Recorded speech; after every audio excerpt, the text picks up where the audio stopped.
Hello, everybody, and welcome back to OMB Reviews. I am the critic who is a cynic. Hope you're doing well. Today we're doing a box office preview for this upcoming weekend, which will see Alien Romulus set to take the #1 spot finally away from Deadpool and Wolverine. There was an indication earlier on that it could potentially have been a close race, but as of this point, based on the early projections for the weekend and the fact that Alien Romulus was actually a pretty darn good time at the theater, something tells me Alien Romulus is going to run away with it this weekend as far as that #1 spot, getting it easily. However, Deadpool Wolverine is still going to be hanging around, holding very well for a film of its kind, though it's definitely starting to slow down in the race against films like Inside Out 2, and we're likely going to see Inside Out 2 be able to either match or overtake it, if not by the end of this weekend, then maybe by the end of next weekend.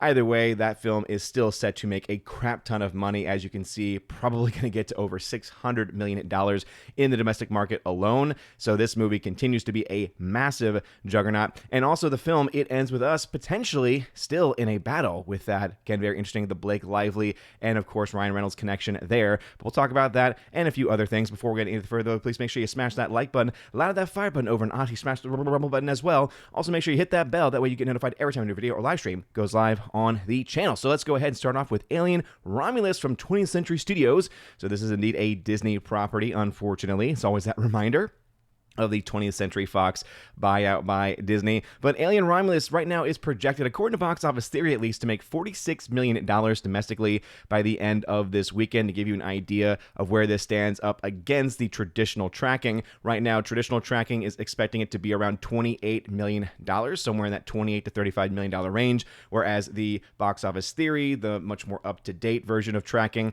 is having it between $41 and $54 million. Now, I will say this much, I do think that because of the size of my own local theater last night, and that's again what I'm using as a metric, your own local theater might be a very different result, which is why it's always hard to predict, because different markets, different groups of people who support different genres are going to show up in very different ways, as my lights just randomly decided to darken on me for some reason. Hey, I think this kind of sets the ambiance of the Alien Romulus universe. Let's go ahead and roll with it. We do it live, people. We do this live. I try not to cut or to edit as often as I can with these things. But anyway, Alien Romulus, $41 to $54 million is that projection. And again, as I was just mentioning before I got distracted there, I do think that my local theater, it was pretty well attended. The IMAX showing, the lines at the concession stand very, very long, so theaters are definitely happy that you are now continuing to see films drive out people to the theater. And I think Alien Romulus is going to drive out a lot of people. The film has a lot of really fun thrills to it. If you're a hardcore Aliens fan, you're probably going to pick this film apart. You're probably going to be like, oh man, I'm having some Alien Resurrection vibes going on here,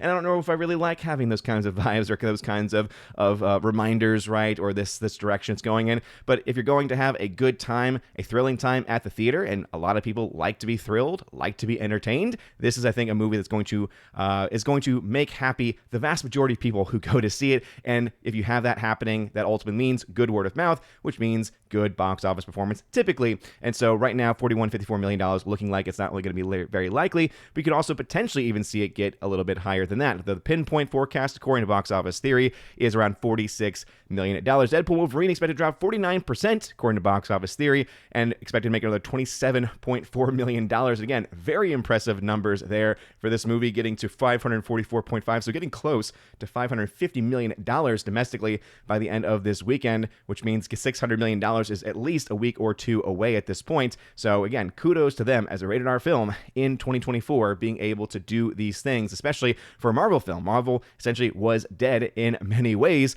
which just makes the comparisons in that film make a little bit more sense, though it might have not been in the best taste to use the Lord's name in that way. However, that being said, Deadpool Wolverine, there's no denying, is doing very well at the box office. It Ends With Us, though, is going to be another interesting one to watch because it's actually expected to have a strong second weekend for the kind of movie that it is. 24.3 is what's being projected right now, and against that 27.4 million for Deadpool Wolverine, that's close enough to where you could potentially see both of those films battle out for second place. I'm going to probably want to give the edge to Deadpool Wolverine just because the film has been overprojecting, overperforming almost every single day, every single weekend. And so I think that's probably going to continue. However, it does finally have some competition with Alien Romulus as far as that audience is concerned, right? As far as the more adult-oriented audience as the Alien Romulus film is going to be geared towards. That being said, Deadpool Wolverine is its own animal. And so, again, it's always going to be a little bit of a question mark mark with it. Twister's expected to still have another strong hold, 36% hold there.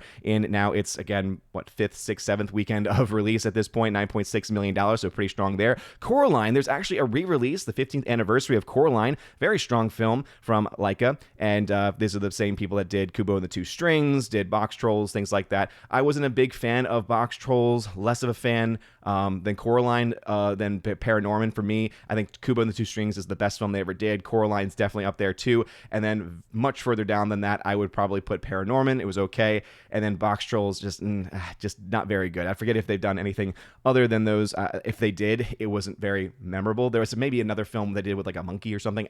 Again, it wasn't good enough for me to want to remember it. But Coraline, very, very good. Can't believe it's been 15 years since that film came out. But a Fathom event doing $6.8 million, that's also pretty darn good. Let's go ahead and go over to Box Office Pro to look at what they're saying, 45 to 55 million. So very similar to Box Office Theories for Alien Romulus. And again, think that there's a good chance for it to get towards that higher end if the hype level matched at the theater last night. Again, people's reactions, especially, there's a major twist that happens in the third act, which, as I said before, I think Alien films are going to absolutely hate. General fans, I think, are going to be creeped out by it. And again, as someone like me who is more of a general Aliens fan, I like Alien. I love Aliens. It's my favorite of the franchise. And I actually do find entertainment value in the other ones, despite the fact they are definitely not great movies. I do think that ultimately, that being said, I think that you're going to have a lot of people who like horror, who like being shocked, who like being scared, who like being thrilled. Luckily, it's a lot more thrilling than it is scary. As you all know, I don't tend to do scary films all that much.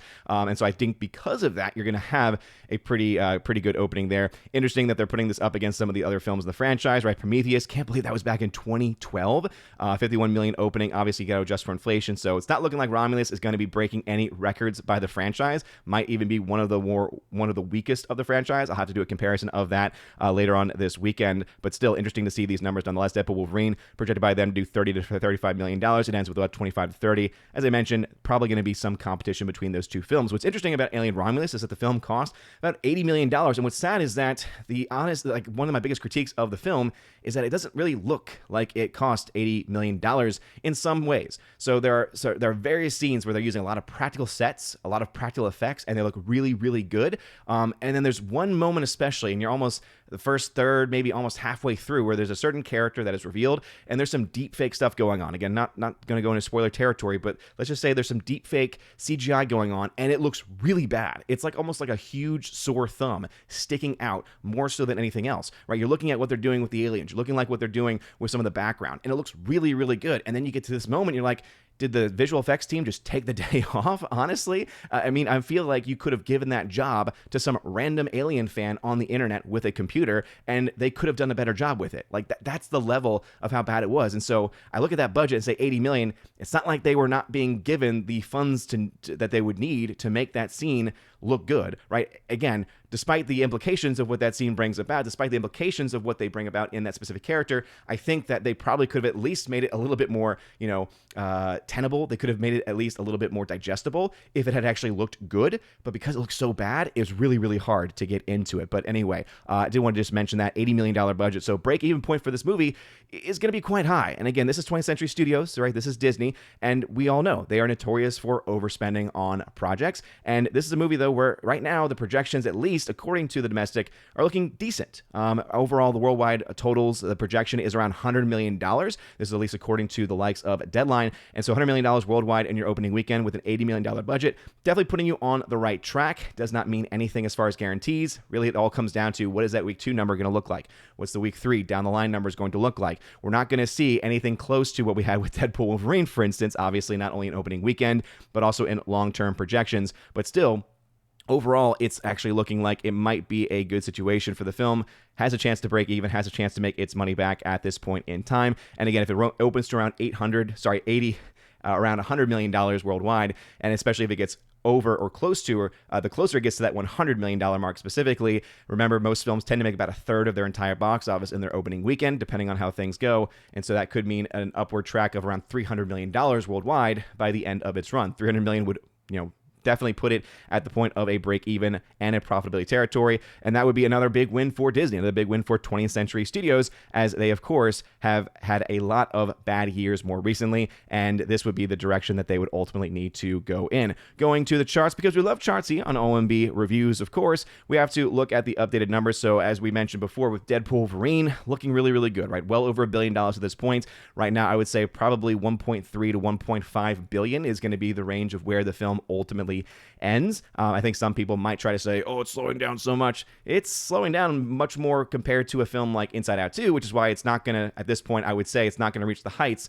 of that $1.6 billion that has been made so far by Inside Out 2. But I think that you can still see where it's tracking domestically at the very least versus that movie. And that's why you can see 1.3 to 1.5 billion still being on the table. What's really interesting about that movie is how it's not really performing as well internationally, or at least doesn't seem to be. Unfortunately, there isn't a lot of good tracking just on international numbers alone. Might be something I have to start incorporating into my charts at some point to be like, hey, what is the actual worldwide difference in week 3, week 4, week 5, etc. But remember, when it came to Inside Out 2, it had more releases down the stretch, which was able to continue its momentum, whereas everything when it came to Deadpool Wolverine was in that opening weekend, which is why the opening weekend was massive, and also why, with these consistent drops, it's been able to chug along to over $1 billion, but also why those longer-term prospects of getting, upwards of the likes of Inside Out 2, especially internationally, probably not as likely, right? $900+ million is right now the international take for that movie versus the $480 million made by Deadpool Wolverine. And even though there's several weeks difference between those two releases,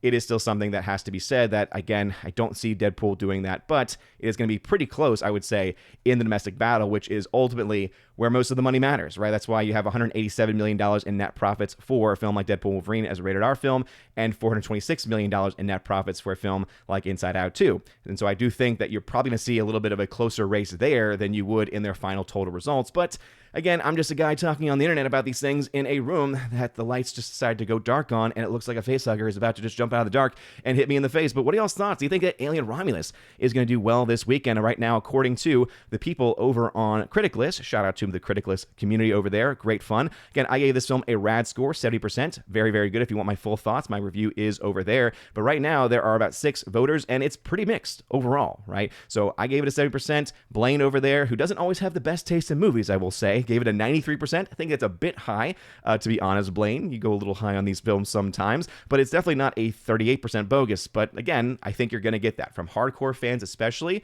Do not be surprised to see lower scores from them. I think Vex Electronica has a very good take on this, 65% rad. And then even the Science Corner and Banjo Sandwich, Gary Banjo Sandwich Worthington, again, shout out to him. He's giving it that 50% range, which I always hate.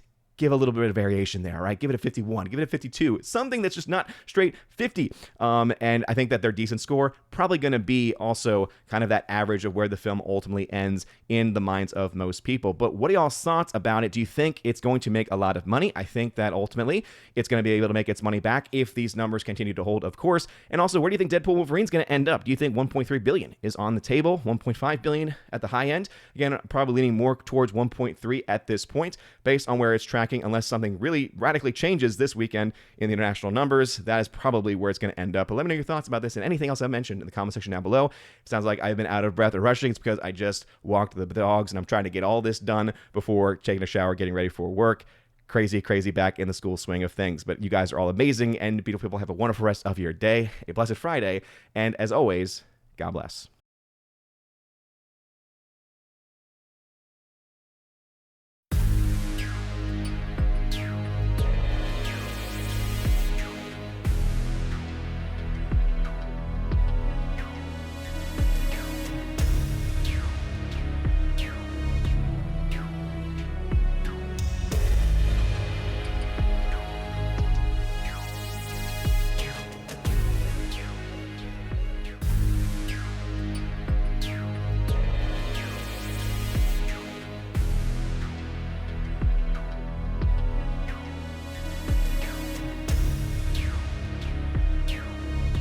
And now for a huge special shout out to all of my Chosen of Valhalla members here during the month of August, starting off first with my people on Patreon, Father Luca Illich and Miss Modern Muses. Check out her YouTube channel by the same name, Miss Modern Muses. Also to my Subscribe Star people, Matt317. Check out his Twitch channel by the same name, Matt317. And also to the K-Man. Check out his website, xtheboundaries.co. And lastly to my YouTube member, Mr. Roy. Shout out to you, good sir. And if you want your name shouted out at the end of every live stream and video, check out the top link in the video description below where you get access to that. Also, you get access to a plethora of other things. You get your name listed at the end of every live stream and video, like you saw in those names that came up before this video started. And also access to a giveaways channel that I host over on the Discord server where I give away 4Ks, Steelbooks, Blu-rays, all kinds of stuff. So check that out if you're interested in that. Also, I have an exclusive podcast that I hold at least once a month, and it's always a good time, and you get extra bonus content with that also. So if any of that sounds interesting,